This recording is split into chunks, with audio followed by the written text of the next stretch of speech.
Hello, and welcome to another episode of my podcast, The Global Agora. My name is Andrej Matišak, and I work as the Deputy Head of Foreign Desk in Slovak Daily Pravda, which, by the way, means truth, and it's not Russian Pravda. How to negotiate with the Russian ruler, Vladimir Putin, and does he feel empowered by his American counterpart, Donald Trump?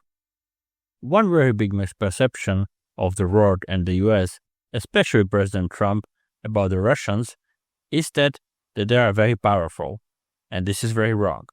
Leonid Litra said to me. He's a senior research fellow at the New Europe Center in Kiev and a visiting fellow at the European Council on Foreign Relations. We look at the American diplomatic negotiating tactics regarding the Ukraine war, how Kiev assesses the situation, what Russia thinks about it, and where Europe is. Listen to our conversation.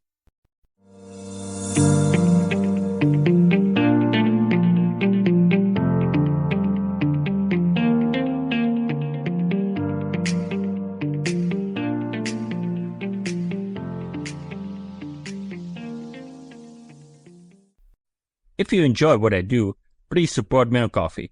For the link, see also a description of this episode. And now, up to the new debate. Hello, 2 months ago, American negotiators separately met Ukrainian and Russian counterparts in Saudi Arabia.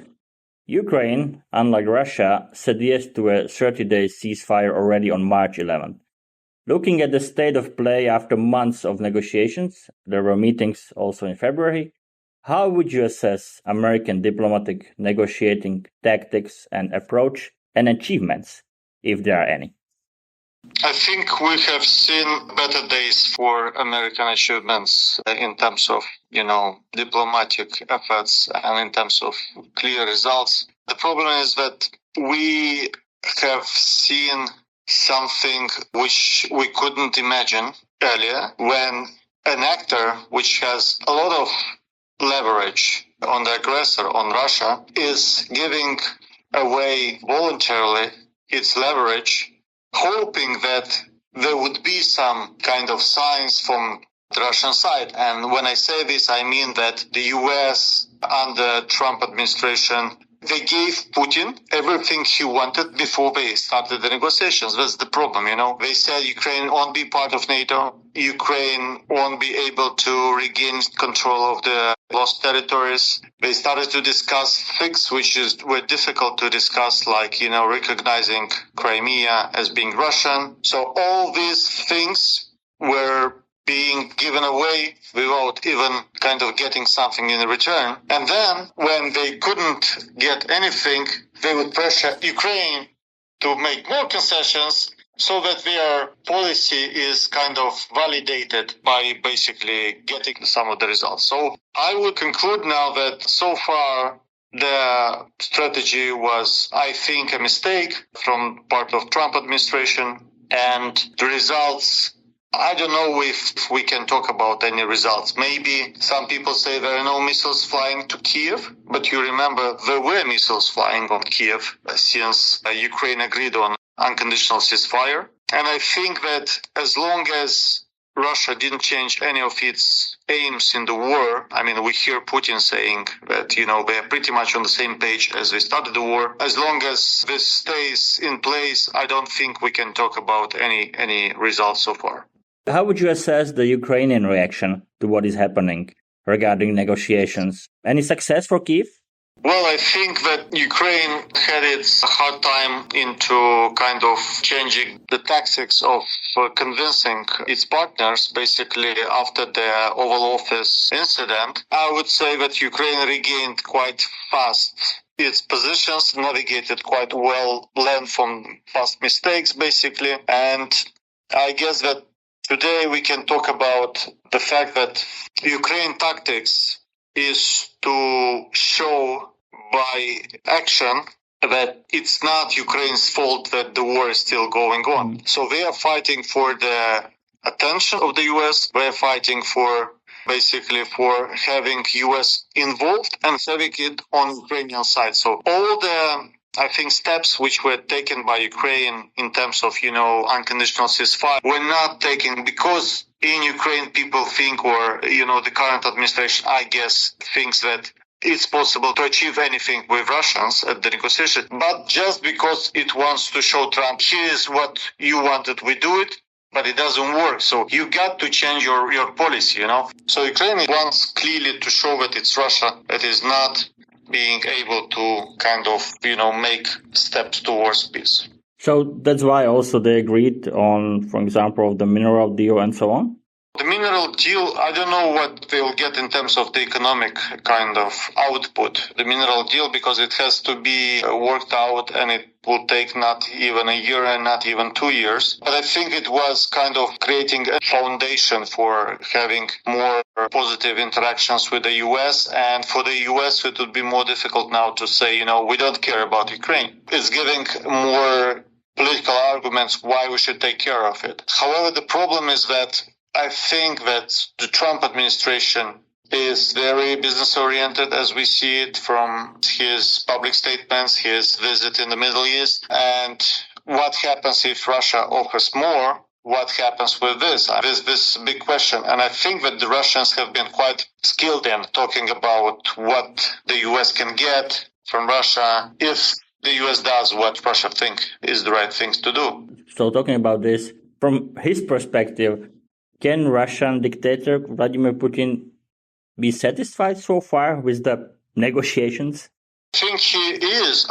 In a way that he managed to create quite a few tensions between main U.S. allies who are also Ukraine partners. The mismatch between kind of approach of how to deal with the war now between the U.S. and the so-called coalition of willing. So the Russians managed to create tensions between the US and these countries. And also the Russians managed to continue the war and not get blamed by the US for not doing any progress in the settlement. The maneuvering is narrowing down also for Putin, of course. As we go, more people understand that it's him not willing to get serious about the settlement. But here's the problem, basically. The world understands that Putin wants to continue the war. And the U.S.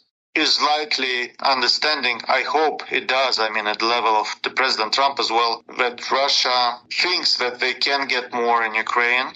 They want to continue the war. They want to have the summer offensive. And the only way, basically, which would work in having Russia being realistic about its war goals and negotiations is that you give them a clear understanding you won't be able to achieve in Ukraine what you're willing to achieve. Because if you look at the Russian Z channels, all the channels related to the official narratives, they say, Ukraine is weak.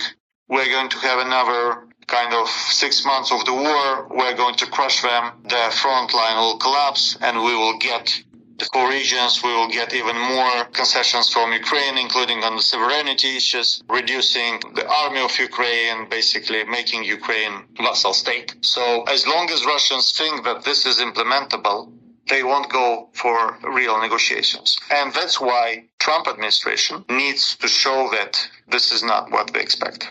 I want to come back to what you just said about what Mr. Trump understands and what maybe he doesn't understand. But let me also ask you about, you mentioned that the coalition of the willing. What do you think this framework can deliver? And also, I want to ask you about the fact that at this moment, we are not talking much, or we're not talking anymore about the reassurance force for Ukraine in the framework of the coalition of the willing. So why is that so? There's one problem. Europe is still reliant on the US in many security aspects. So there are capacities which are not replicated in Europe. Military US capacity, which are not replicated in Europe. And that's why Europe is trying hard to keep the US on the right side of history, to keep the US engaged and helping basically achieve a just peace. So that's why I guess they have been downgrading a bit their kind of narrative about possible reassurance force. I don't think it's taken off the agenda. I think it's just being maybe a bit secondary in the current context because they want to keep the US engaged. And if the reassurance force is to be deployed ever, then they want to have US kind of committed at least I don't know whether with resources, but at least like in terms of political backup, they want to have US on their side. And I guess that now the coalition of the willing, which hopefully would become the coalition of resolute states, the main aim would be to ensure that Ukraine has the means to defend against the new Russian offensive. Because the coalition of the resolute states is not only about deploying a contingent on the Ukrainian soil, it's also about providing Ukraine with what it needs to roll back the Russian aggression. So I think they focused it on this because they understood that ceasefire is not close. Chancellor Merz said a couple of days ago that he doesn't see the end of the war. So I think this is precisely what Ukraine doesn't see, even though Ukraine is the one which wants most peace, I guess. And that's why they'll have to make another effort to provide Ukraine with ammunition, military equipment, air defense, all the stuff that Ukraine is still missing. And once the Russians hopefully realize again that, they had another 6 months of the war and they gained control of, 300 square kilometers, 400 square kilometers, and it's not worth the effort, then we can talk about the second part, which is deployment, and which is basically more about security guarantees after the ceasefire is in place. You tweeted a caricature on which Ukrainian soldier is saying, "We kicked Putin's ass near Kiev," and President Trump reacts, "No, it was the mud." And the strange fact is that Trump briefly said in the Fox News interview that if Putin hadn't got stuck in the mud with those tanks all over the place, they would have been in Kiev in about 5 hours. We know that the Russian troops were not stopped by the mud in 2022, but by Ukrainian soldiers. So I hear people claiming that Trump still doesn't understand the situation. Do you agree? And if you do, what could be done to explain to him what is happening? The problem with President Trump is that he is quite easily influenced by, the person he's talking to. So, we had 2 hours call with Putin and none of them wanted to hang over the phone, So it's like this bromance is, of course, creating false understanding of what happens. And I think that he has done a really good service to Russians. President Trump has done a good service to Russians by repeating some of the kind of false facts, not even, kind of judgments, but facts about what happened in Ukraine. So we get, if you remember, after the Oval Office, we got the thing about that, Zelensky has a rating of 4%. He's not really kind of representing people. So there should be elections. This is precisely what Putin says. About Zelensky legitimacy. And then we got about this mad. And then there are leaks or reports about the call between Trump and European leaders, which happened after Trump-Putin call, where apparently Trump alluded to the fact that Russia is winning, so why do we need to do all this if they're anyway winning? And this is not true. Russia is 4 years into the war and they have very modest results. And this is the result of Ukraine bravery and support from its partners, because without its partners, it wouldn't be able to do what it does. And I think this is the lesson which Trump is not able to grasp. And what even more, I would say that Trump has a very big impact on Ukrainian domestic politics.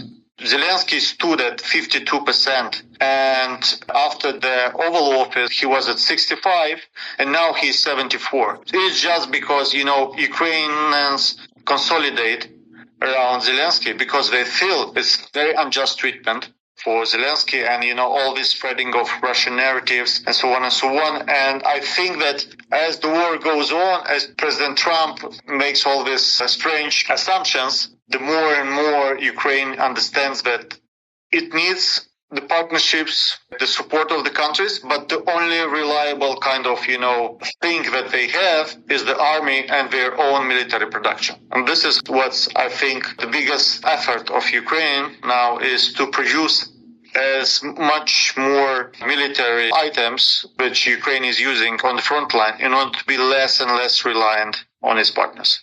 So what's next for a potential ceasefire and negotiations? Vatican as a possible venue for the next round of talks is regularly mentioning these days, also by, for example, Finnish President Alexander Stubb. Could it work somehow? I'm very, very skeptical that any negotiations at this stage would deliver results. I mean, I admit that for the sake of not getting the blame of Trump, the Russians could agree on a ceasefire, but this would be a political technology ceasefire rather than a real ceasefire. It would be a ceasefire, and after 10 days, the Russians would say, Ukrainians violated the ceasefire 20,000 times, so we feel no longer attached to respect the ceasefire. So I think the scenario, the basic scenario, the baseline scenario for me, where I don't see any lasting and real ceasefire or kind of real things happening before Putin understands this doesn't bring any significant results to him. But in order to understand this, he needs to get the right signals. One of the things why he feels empowered these days is that, he feels that President Trump doesn't judge him for what he's doing, doesn't blame him. It blames Ukraine for not being enough flexible. So he says, look, I've already got no NATO for Ukraine, territorial concessions. I'm working on some other things. So why should I stop? It brings results. So there should be the signals. And once these signals will come, I'm sure that the Russians, one very big misperception of the world and the US especially, and President Trump especially, about the Russians is that they are very powerful. And this is very wrong. The Soviet Union died in 91. But this is still, in a way, a war of Soviet Union because they are still fighting with what was produced in Soviet Union.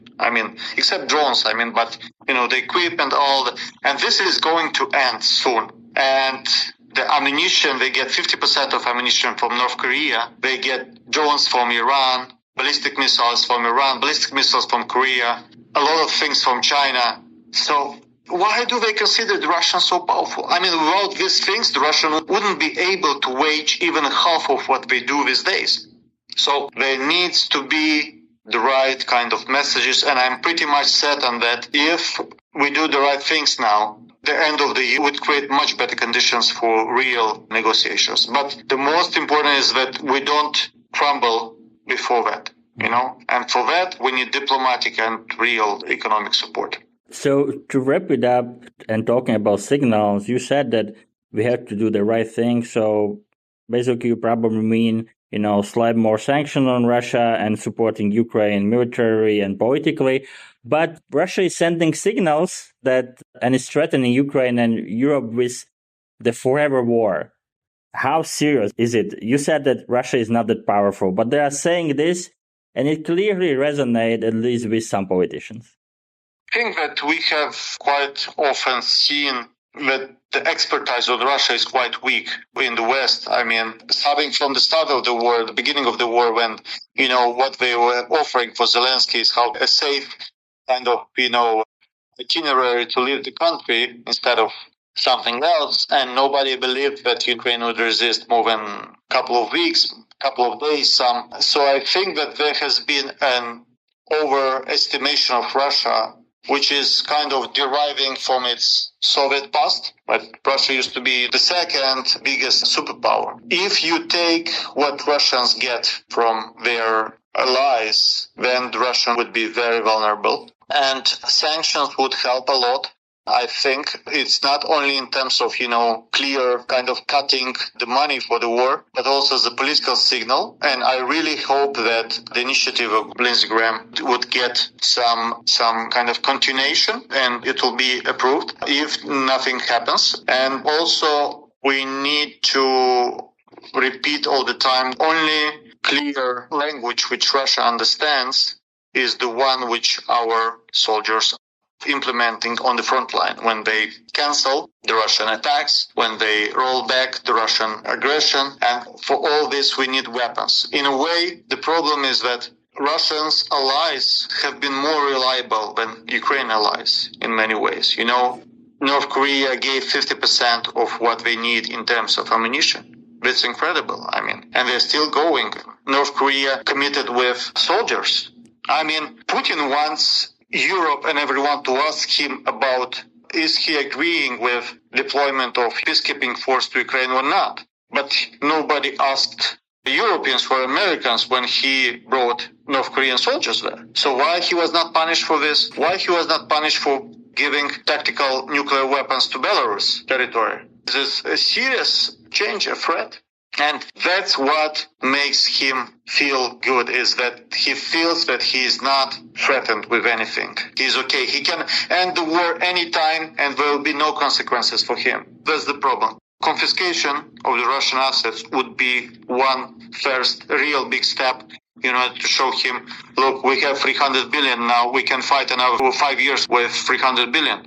So do you want another 5 years? Maybe you won't live until then, So, yeah, we need more strategic kind of vision for this war and don't think about all these narratives and red lines. We know what red lines mean in Russia. Medvedev threatened many times with nuclear war.